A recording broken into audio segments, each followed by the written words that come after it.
Wakil Presiden RI Ma'ruf Amin meminta pihak keamanan untuk mengejar dan menangkap pelaku pembakaran pesawat Susi Air yang diduga dilakukan oleh kelompok kriminal bersenjata di Bandara Paro Nduga, Papua Pegunungan pada Selasa 7 Februari kemarin.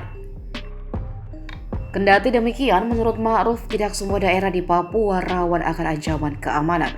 Menurutnya hanya ada beberapa daerah yang rawan terjadi gangguan keamanan, termasuk di Nduga, Papua Pegunungan.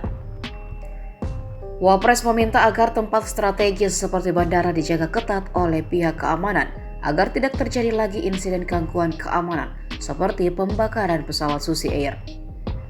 Meski begitu, Ma'ruf memastikan pemerintah akan tetap fokus membangun Papua sesuai dengan kebutuhan masyarakat di Papua. Diberitakan sebelumnya, pesawat Susi Air diduga dibakar di Bandara Paro Nduga, Papua Pegunungan Selasa 7 Februari pagi. Sampai saat ini, pilot pesawat itu belum diketahui keberadaannya.